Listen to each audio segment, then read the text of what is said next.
आज की कहानी एक अजीब व गरीब कहानी है। कहानी सेकेंड वर्ल्ड वॉर के इर्द गिर्द की है।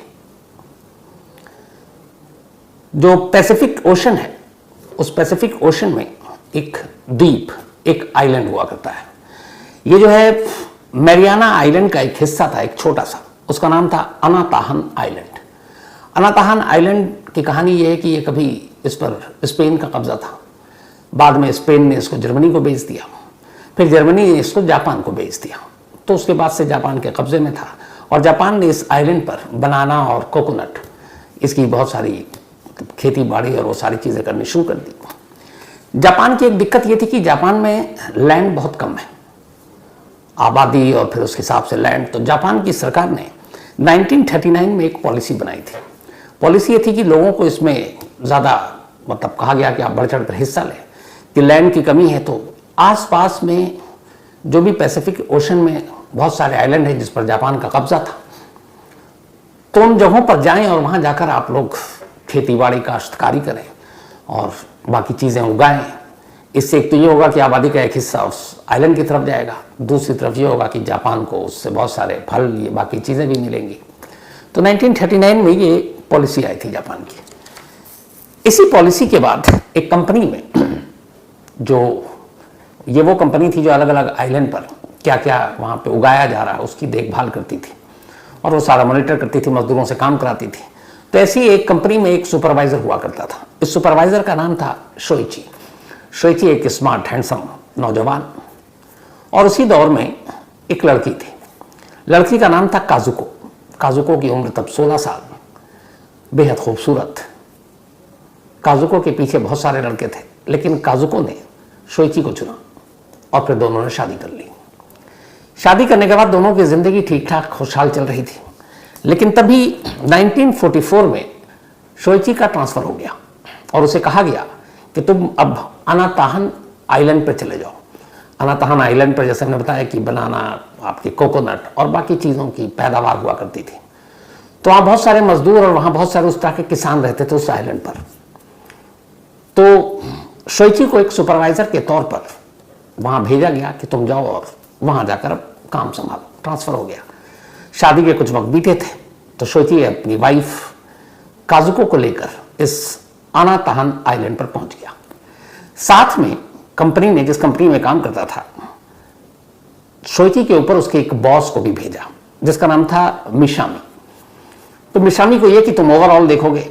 शोइची का काम यह था कि वो सुपरवाइज करेगा तमाम जो किसान हैं उनको। तो अब ये 3 लोग इस आइलैंड पर पहुंचते हैं 1944 में। इत्तेफाक से तब सेकेंड वर्ल्ड वॉर की सुगबुगाहट थी। सेकेंड वर्ल्ड वॉर में जापान एक तरफ, बाकी लोग एक तरफ, दुनिया 2 हिस्सों में बटा हुआ था। फर्स्ट और सेकेंड वर्ल्ड वॉर की कहानी आपको डिटेल में मैं सुना चुका हूं। तो अब ये लोग, इस तीनों हस्बैंड वाइफ यानी काजुको, शोइची और मिशामी, ये तीनों उस आइलैंड पर पहुंच जाते हैं। इत्तेफाक से उसके बाद द्वितीय विश्व युद्ध यानी सेकेंड वर्ल्ड वॉर शुरू हो गया था। अब अमरीकी जितने भी आइलैंड थे उस पर भी बमबारी कर रहे थे उनके बम वर्षक प्लेन।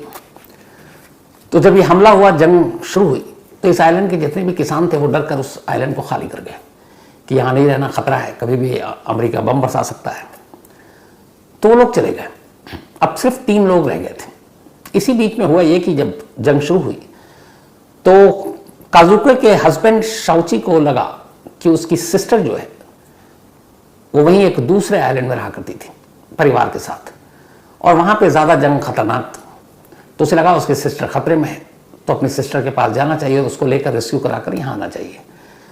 तो वो इस आइलैंड को छोड़कर अपनी वाइफ को बता कर कि मैं जाता हूँ, सिस्टर को लेकर आ जाऊँगा। अब वो चला जाता है। किसान पहले ही भाग गए, हस्बैंड चला गया। अब इस आइलैंड पर सिर्फ 2 लोग, सिर्फ एक काजुको और दूसरा उसके पति शोइची का बॉस मिशामी। अब ये लोग उस आइलैंड पर रह रहे हैं, अकेले हैं, पूरा आइलैंड खाली। ये जो पूरा आइलैंड था ये 7 किलोमीटर लंबा और 4 किलोमीटर इसकी चौड़ाई थी और चारों तरफ समंदर। अब चूंकि लेकिन वहाँ खेती बाड़ी सब कुछ था, जंगली फ्रूट्स थे, बनाना थे, बाकी खाने पीने का सामान लेकर गए थे। तो दोनों दिन ठीक कट रहे थे। अब तन्हाई में रहने के दौरान हुआ ये कि काजुको का हस्बैंड लौट नहीं रहा है। ये दोनों अकेले हैं, किसान सब जा चुके हैं। धीरे धीरे अब काजुको और शोइची के बॉस यानी मिशामी के बीच में प्यार हो जाता है। अब दोनों एक दूसरे को प्यार करने लगते हैं और दोनों उसी आइलैंड में अभी पति पत्नी के तौर पर रहने लगते हैं। कई महीने बीत जाते हैं और दोनों वहीं रह रहे हैं। 12 जून 1944 को अचानक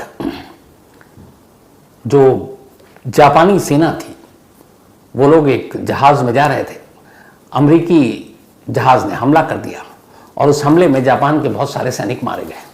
लेकिन उनमें से 31 सैनिक ऐसे थे जापानी आर्मी के जवान जो किसी तरह अपनी जान बचाते हुए समंदर में तैरते हुए इस अनाताहन आइलैंड तक पहुंच गए। 31 जवानी और जापान के सैनिक अब ये वहां पहुंच गए। ये सब यंग थे बिल्कुल, इनमें सबसे कम उम्र की 16 साल, बाकी 20, 22, 23 इतनी उम्र के सारे यंग सैनिक। तब ये उससे आइलैंड पे पहुंचते हैं, देखते हैं चारों तरफ सन्नाटा है, उन्हें लगता है यहाँ कोई होगा भी नहीं। अब ये वहाँ इधर उधर भटकते हैं क्योंकि 7 किलोमीटर लंबा 4 किलोमीटर चौड़ाई में और जंगल भी है आइलैंड में, तो वे इधर उधर भटकते रहते हैं। फिर जंगली फल और बाकी चीज़ें खा पी कर गुजारा करते हैं। कई दिन भटकने के बाद अचानक उन्हें एक रोज़ काजुके और शोइची दोनों जंगल में टकरा जाते हैं।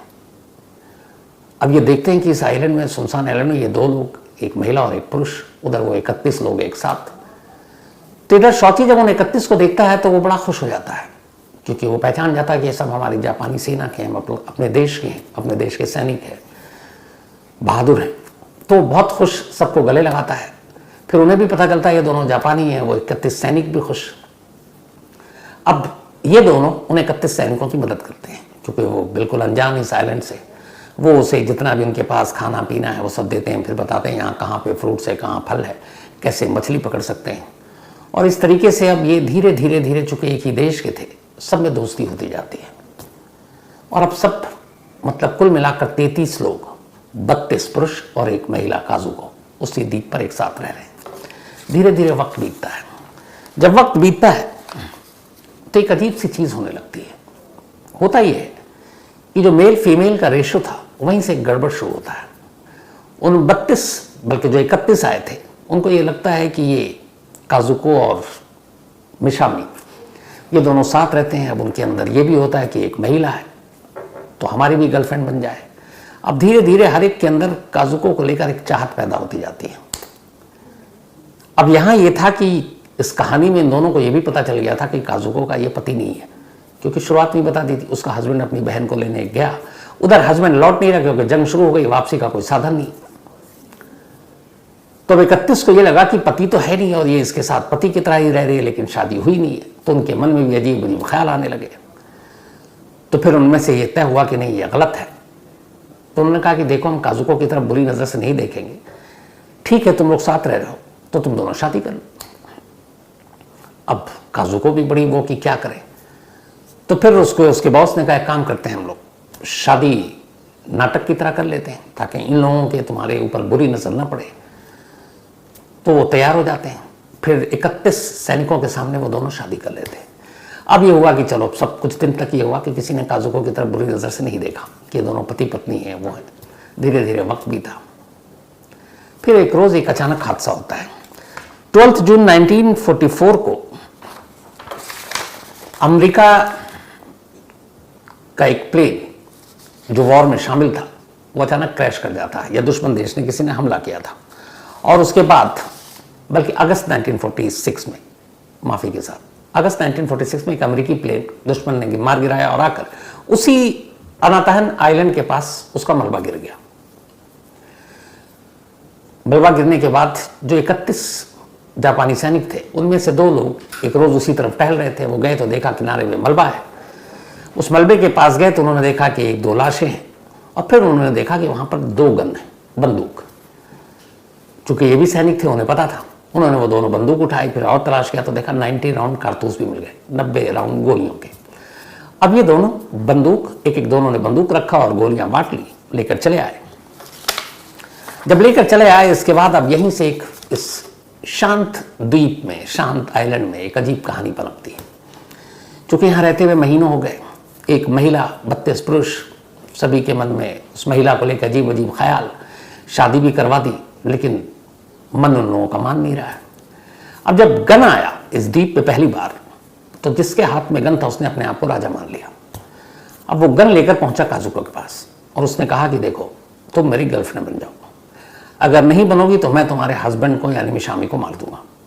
जिसके हाथ में बंदूक ताकत उसी के पास। अब आइलैंड में कुल 32, 2 के पास बंदूक है, मतलब राजा वही है। तो जो पहले पहुंचा उसने कहा मैं मार दूंगा।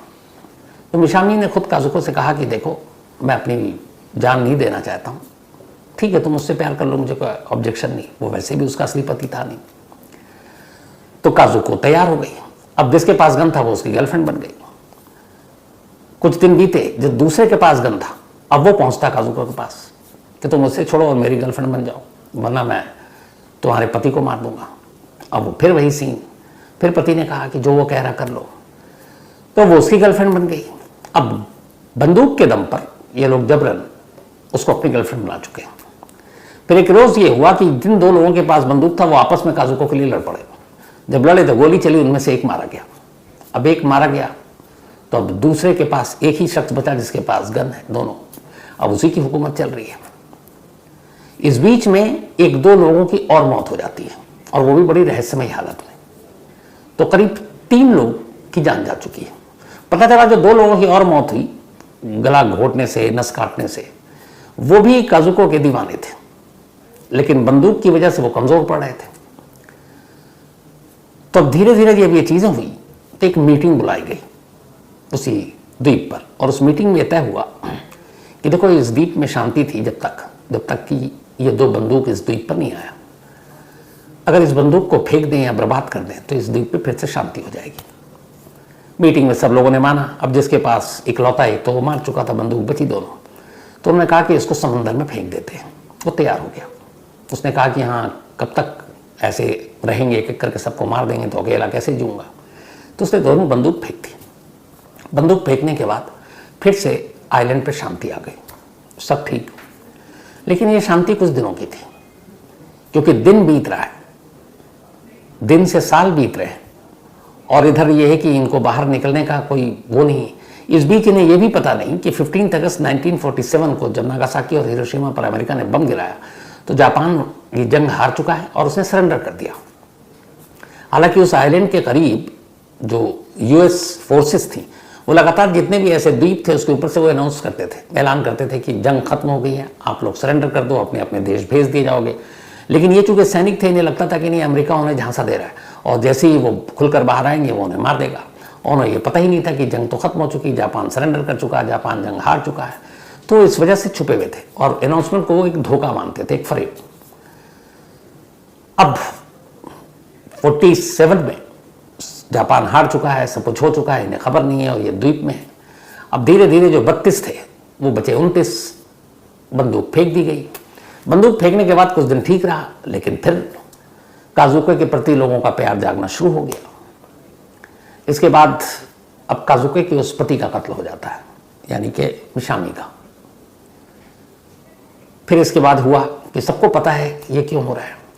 इसके बाद एक एक कर कुल मिलाकर 11 कत्ल होते हैं एक काजुको की वजह से, जो इस द्वीप पे अकेली महिला थी। और ये सारे कत्ल यही जो 31 लोग थे इन्हीं में से करते हैं।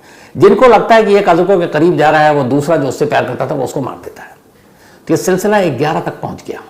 अब कुल मिलाकर जहां 32 थे वहां पे 11 आप माइनस कर दीजिए तो उतने लोग बचे। अब जब धीरे धीरे 11 मौत हो गई तो फिर एक मीटिंग हुई और अब तक कई साल बीत चुके हैं कि एक लड़की की वजह से ये सब कुछ खून खराबा हो रहा है, वरना हम सब शांति के साथ रह सकते हैं, सैनिक हैं, और ये गलत है। तो हुआ क्या किया जाए। तो कहा गया कि आप कुछ भी करेंगे ये कत्ल तो होता रहेगा, क्योंकि ये इश्क मोहब्बत ऐसी चीज़ है कि एक करेगा तो दूसरे को जलन होगी और फिर वो भी कूदेगा। और थे इसमें सारे के सारे काजुको के मतलब फैन, हर एक को काजुको से प्यार है। अब तन्हाई, अकेलापन, परिवार फैमिली से दूर, वापस लौटेंगे जिंदा कि नहीं इसके भी कोई भरोसा नहीं। तो ये सारी चीज़ें मिलाकर उनके दिमाग को कुछ अजीब सा कर दिया था। तो फिर एक मीटिंग बुलाई गई, ये तीसरी मीटिंग थी, और इस मीटिंग में यह तय हुआ कि इस द्वीप पर कत्ल का सिलसिला तब तक चलता रहेगा जब तक काजुको जिंदा रहेगी। इसलिए अगर उस लड़की को ही मार दे तो शायद हम आपस में न लड़े और हमारी जान बच जाए, वरना हम एक दूसरे को मारते रहेंगे। जब ये बात हुई, चूंकि 11 मौतें हो चुकी थी, तो बाकी को समझ में आया। उन्होंने कहा ये आइडिया सही है। सबकी सहमति हो गई कि अब काजुको को मार देंगे। लेकिन यहाँ पे फिर ट्विस्ट आता है। जिन लोगों ने ये मीटिंग की, उन्हीं में से एक काजुको को बेपनाह प्यार करता था और उसे लगता था कि वो सिर्फ उसी के लिए है। जब ये मीटिंग में पास हुआ ऑर्डर कि काजुको को मारना है, उसने अपने लोगों से गद्दारी की और वो चुपचाप पहुंच गया काजुको के पास और उसने काजुको को ये मैसेज दे दिया कि इस मीटिंग में तय हुआ है कि तुम्हारी वजह से 11 जाने गई हैं, अब और नहीं जाएंगे, इसलिए तुमको मार देना है। तो हो सकता है कल तक तुमको मार दिया जाएगा। जैसे ही ये काजुको सुनी, घबरा गई। उसे लगा अब इस द्वीप पर रहना खतरे से खाली नहीं, लेकिन जाएं कहाँ और कैसे जाएं, चारों तरफ समंदर। बट ये सुनते ही वो उसी दिन जंगल की तरफ निकलती है चुपचाप और फिर भागती जाती है। उसके बाद द्वीप के किनारे जाती है और किनारे किनारे होते हुए फिर, चूंकि जंग खत्म है लेकिन अमेरिकी शिप और वो सारी चीज़ें वहाँ से गुजर रहे थे, तो एक जगह पर ऊंचे टीले पर पहुँचती है। उसे कुछ जहाज दिखाई देता है, वो उनका ध्यान अपनी तरफ खींचती है और फिर एक शिप वाले की नज़र उस पर पड़ती है। अमेरिकी शिप थी वो एक लड़की को देखकर एक सुनसान बियाबान आइलैंड पर वो भी चौंक जाते हैं। वो आते हैं और इस तरीके से 33 दिन के बाद काजुको जब उन लोगों से बचकर भागी, तब फिर वो जापान पहुंचती है। 33 दिन बाद उसने अपनी जान बचा ली। इधर बाकी लोग ढूंढ रहे हैं, फिर पता चला कि वो तो गायब है, मिली नहीं। सब कुछ समझ में आ गया, लेकिन हैरान कि भागेगी, कहाँ जाएगी, कैसे जाएगी। लेकिन नसीब था उसका कि उसको एक शिप मिला और वो शिप के जरिए निकल गई। अब वो पहुंच जाती है जापान 33 दिन के बाद। वहाँ से निकलने के टोटल 33 दिन लगते हैं उसको। वहाँ पहुँचने के बाद वो बताती है कि मैं 1944 से उस द्वीप पर हूँ। और उसने ये भी बताया उसके बाद कि उस द्वीप पर अब भी जो जापान के सैनिक हैं वो वहाँ पर जिंदा है, 11 लोगों को छोड़कर। कुल 31 आए थे, उनमें से 10 सैनिकों की जान गई और एक उसके बॉस की, तो 11। अब जब ये बात पता चला, इधर लोगों को पता ही नहीं था कि इस जंग में उनके अपने जिंदा हैं कि नहीं। उन सबके सैनिकों के कोई माँ बाप, 1-2 शादीशुदा। उन्हें जैसी मिली वो बहुत खुश हुए। उन्होंने फिर सेना के जरिए उस आइलैंड पर कम से कम 200 लेटर ड्रॉप किए कि अब आप लोग सुरक्षित हो, जंग खत्म हो गई है, जापान सरेंडर कर चुका है, अब सब कुछ ठीक है और आप लोग लौट आओ।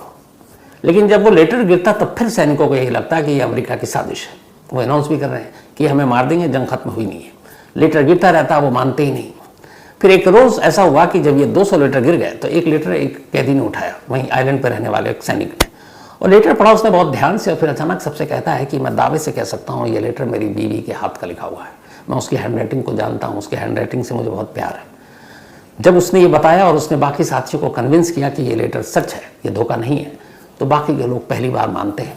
इसके बाद ये लोग सफ़ेद कपड़ा लेकर किनारे आते हैं और एक तरह से सरेंडर का इशारा करते हैं। अमेरिकी सैनिक पहुंचते हैं वहाँ पर शिप लेकर और उसके बाद इन सभी को लेकर 26 जून 1951, 26 जून 1951 को पहले अपने बेस पर ले जाते हैं और फिर वहाँ से जापान पहुँचाते हैं। तो 44 में ये लोग पहुँचे थे और 26 जून को ये आज़ाद होते हैं।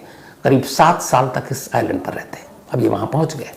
पहुँचने के बाद अब और बड़ी कहानी शुरू हो जाती है। जब वहाँ पहुँचते ही तो पता चलता है इनमें से कुछ की बीवियों ने तो ये मान लिया कि वो जंग में मारे गए, उन्होंने शादी कर ली, उनके अपने बच्चे हो चुके हैं। इधर जब काजुको पहुँची तो वो अपने पति को ढूंढ रही है, तो पता चला कि उसका पति शोइची, उसे ये लगा कि अब वो कहाँ अमेरिका ने बम बम गिराए, वो भी जिंदा कहाँ होगी। इन 7 सालों के अंदर अंदर उसके पति ने भी शादी कर ली और उसके बच्चे भी हो गए।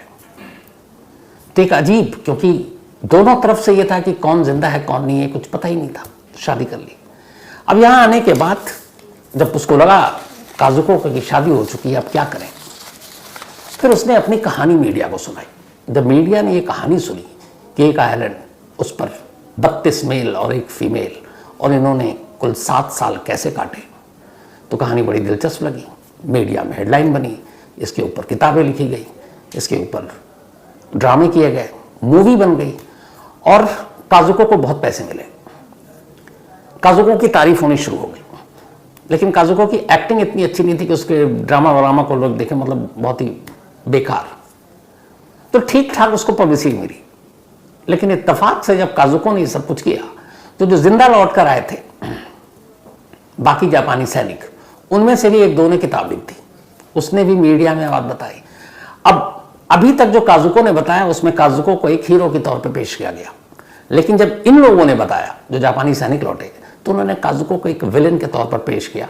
कहानी ये बनाई या सुनाई जो सच थी कि एक द्वीप, एक आइलैंड, जिसपे 7 साल तक 32 मेल और एक फीमेल थी, और कैसे उसकी वजह से एक एक कर 11 लोगों के कत्ल हुए, और कैसे हर कोई काजुको को पाना चाहता था, और कैसे वो एक एक कर बारी बारी से हर एक के साथ उसने प्यार भी किया।